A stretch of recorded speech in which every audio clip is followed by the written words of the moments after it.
Hello mate, welcome back to the Elliott Lake Football Channel. Today we're going to be discussing who Chelsea's potential new owner could be. So Roman Abramovich left in quite a shocking fashion just about a month or so ago, and they're now down to the four final bidders who could potentially take Chelsea forward, but it is going to cost them upwards of £3 billion. Can you believe that? That is how much football clubs cost these days. So we're going to go through a little bit about why they want to take over Chelsea, and then possibly some of the negatives attached to some of the groups, and then some of the positives as well. And at the end, we're going to come up with who we think out of the final four is in the best position to take Chelsea forward. Before we get started, if you're not subscribed already, please press the subscribe button. That would be amazing. And if you do enjoy the video, if you could like and leave a comment to say whether you agree with me at the end or you don't, that would be amazing. Right, let's get into it. So the first thing I want to do is just look at who is overseeing the sale of Chelsea as a club, and will ultimately recommend a consortium's bid to the UK government for approval. It's a company called the Rain Group, who are an American merchant bank who have a great history of getting involved with sporting financial deals over the past decade. They've been involved in the setting up of David Beckham's Inter Miami franchise. They've been involved in the Chinese basketball leagues, and they were even involved with the sale of Netflix a few years ago. And what the Rain Group have done is taken an initial 10 realistic bids for Chelsea and whittled that down to 4, which we're going to go through in this video. And those 4 will be going to the Rain Group to say what their stance is on redeveloping or knocking down and rebuilding the stadium, what the fans have got to say. Are they taking into account what the fans want? How much money they're going to be putting into the club, what their long-term vision for the club is. So all of those things the Rain Group will sort of encapsulate and try and work out what is the best for Chelsea going forward, and then give their proposal to the UK government for approval. But one thing is probably important to note is that the Rain Group was set up in 2009 by a guy called Joe Ravitch, who actually does have connections to Roman Abramovich. So it begs the question, how much say is Abramovich having in the sale of Chelsea if he's good friends with this guy Joe Ravitch, who is a Russian-speaking individual? It's just something to think about. So the first consortium I want to talk about is the Ricketts family, who are headed by a guy called Tom Ricketts and backed by one of the richest guys in the US, a guy called Dan Gilbert, who co-owns the Cleveland Cavaliers in the NBA.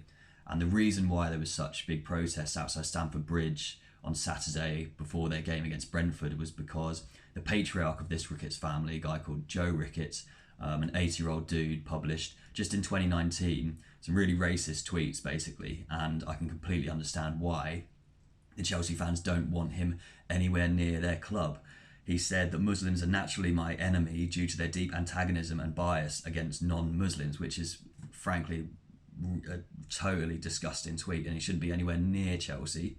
And the Ricketts will say that he isn't actually attached to the bid, that it's his son. But to think that this 8-year-old guy who's had a whole load of power throughout his entire life is just going to give up all that power and give it to his son just because he's not attached to the bid by name is lunacy. Of course he's attached to the bid, and of course he will have a lot of say in how the club is run. And that is perhaps why 72% of Chelsea fans don't have the confidence that the Ricketts family would run a successful and inclusive club. But what the Ricketts family have done is produced an 8-point plan to try and persuade Chelsea fans and the Rain Group that they should be the preferred bidder to take Chelsea forward. They said that as we enter the next phase of the process, we are sharing a list of specific commitments that give fans a pivotal role in protecting Chelsea's heritage and building for future successors. We will continue to discuss our ambitions for the club with fans and the wider football community in the coming days.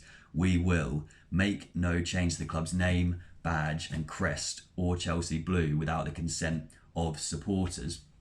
Obviously, you should not receive any plaudits for saying that you are not going to change the colour of Chelsea's kit. That, even as a non-Chelsea fan, I'm a Norwich fan by the way, that makes me furious that they would change Chelsea's colour and badge. That should not even be included in a plan. Like, no kudos for saying that whatsoever. Secondly, they said they're never going to participate in a European Super League. Obviously, they must have seen how badly that went down with fans when that plan was initially proposed. Yes, okay, it's good to probably include it in the plan, otherwise people would be thinking they're going to go back into the Super League. But again, it's a given that that is not going to happen. It would never work as a tournament. Thirdly, they say they're going to commit the resources necessary to continue winning trophies. It's easier said than done to do that. You need a good infrastructure, a good manager like Klopp or Guardiola or Tuchel. To do that, it's not just about throwing money at it. Fourth, they want to put diversity and inclusion at the heart of the club and fight against any form of discrimination or inequality. If diddly doddly old Joe Ricketts has anything to say about it, that one certainly won't come true. Number five, they want to create an advisory committee that has representation of former players, members of the Chelsea Supporters Trust and Chelsea pitch owners, sorry. Again, an advisory group is a great thing, but will they have any power in what actually goes on in the club? No, it's an advisory group. They won't have any say in decision making. All they can do is just give their opinion on something about to happen. They want to explore every option to redevelop Stamford Bridge and do everything in their power to keep playing in the historic stadium. That's good. I think it's important to stay. Tradition's important in football, in my opinion, and to stay at Stamford Bridge as a location for their ground. I think maybe they're proposing something similar to what Liverpool had in their redevelopment of Anfield. I think that's a good thing. Instead of completely knocking it down and restarting, Stamford Bridge has so much history attached to it. So to move there would be wrong, in my opinion. They want to match the commitment to Chelsea FC women and increase the number of women's matches played at Stamford Bridge. Again, that's a great one. I think it's really important that the women's game continues to grow and develop at the pace it is currently, and moving more games to Stamford Bridge would really help that. And lastly, they want to continue the charitable work by the Chelsea Foundation, which again is important for the local community, something that Man City have done, something that Newcastle will probably do once their Saudi Arabian consortium gets up and running. So those 8 things, it all looks good on paper, doesn't it, at the end of the day? But are they just saying these things? I think from my point of view, the advisory group needs to be more than an advisory group. They need to give some say and some power to the fans through the form of ownership of the club. I know that some of the other bids have maybe spoken to John Terry as an ex-player about maybe getting the fans involved in some kind of shareholder capacity, which is important. But I think my biggest issue with this consortium taking over Chelsea is that there is already big opposition to them becoming majority shareholders in the club, and why would you want to get off on such a bad footing? It's very similar to what happened with the Glazers when they started to take over Manchester United, and look where they are now without Sir Alex Ferguson and David Gill at the helm. Where was this stuff about the fans being important in the decision making at the top of football clubs? This doesn't seem to be an issue at the moment with this Ricketts bid, because what the fans are saying is they don't want the Ricketts in charge of Chelsea. And I guess we can only wait and see whether the Rain Group and then the UK government take that into consideration when they select their preferred bidder.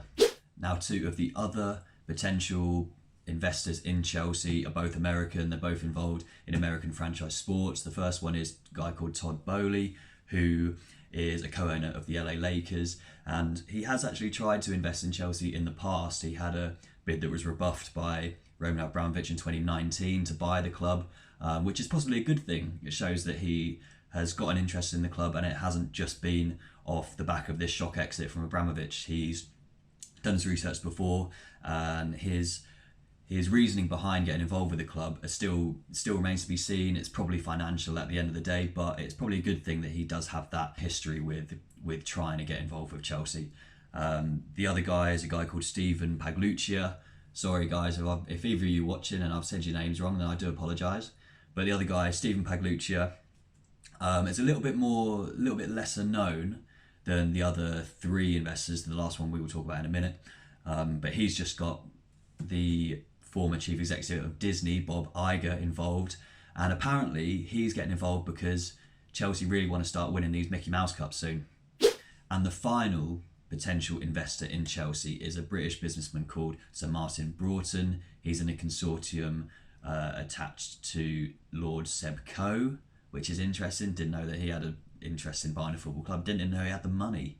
But but they're being backed by some Crystal Palace shareholders, guys called Josh Harris and David Blitzer, which I don't fully understand. I don't know how, if you're a part shareholder of Crystal Palace, how you can all of a sudden become a part shareholder in Chelsea. That doesn't add up to me. It seems like a big conflict of interests there. Maybe they'd have to get rid of their shares in Crystal Palace before they got involved with Chelsea. I'm not fully sure, but that seems weird to me that they would own part of two Premier League clubs. This guy, Martin Broughton, is a former chairman of Liverpool and a former chairman of British Airways. So he does have some history running the football club, which probably goes on his side a little bit. And I'm going to put a link in the description below, because he spoke to TalkSport a few weeks ago to declare his interest in buying Chelsea and to say that he'd submitted a bid. And some of the things he says were good to hear. So let's pretend for a minute that we are living in a hypothetical world where me and you are in charge of the government, and we get to decide who is going to be the next owner of Chelsea Football Club. And I think that we should choose the consortium led by Sir Martin Broughton, and that is for 3 reasons. Firstly, he's got experience running a Premier League football club, so he's unlikely to run Chelsea into the ground and take out silly dividends like the Glazers do, which is obviously bad for business. Secondly, in an interview with TalkSport, which I mentioned a minute ago, he said that there is no exit plan for this consortium's bid of Chelsea. So they're not going to buy it with $3 billion in 2022 and then sell it for $10 billion in 2032. That's not the long-term plan. The long-term plan is to ensure stability of Chelsea football clubs and to continue winning trophies. So a very similar outlook as Roman Abramovich did. And thirdly, there is a consortium called True Blue, which is a collection of former Chelsea players and fans who have raised £250 million to have a 10% control of the club. This consortium, True Blue, is supposedly in talks with 2 of these 4 remaining parties. I don't think it's the Ricketts, otherwise I think they would have come out and said by now, and they wouldn't have had such backlash from the Chelsea Supporters Trust. So it's out of the 3 remaining, is between Bowley, don't know how you say that, Pagluccia and Sir Martin Broughton. I think Sir Martin Broughton is probably one of those, just because there hasn't been much chat about them as a negative option. And for me, it is so important that fans have some say, some actual say, not just part of an advisory board, some actual say in how the club is run. And by owning 10% of the club, they will get to have that.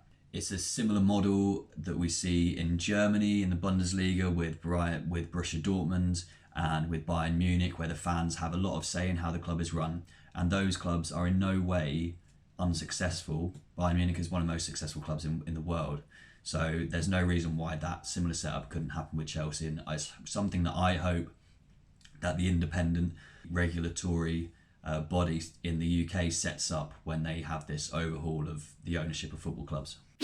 Well, thanks very, very much for watching to the end of the video. I hope you've learned something about the potential future ownership of Chelsea, and I hope you've enjoyed the discussion we've had on the 4 potential bidders going through the Rain Group. If you have enjoyed the video, if you could click the thumbs up, that'd be great. And if you want more content like this, talking about football business, something I'm really interested in, hopefully you are as well, then if you could click the subscribe button, that would be absolutely amazing. But until next time, have a really great day.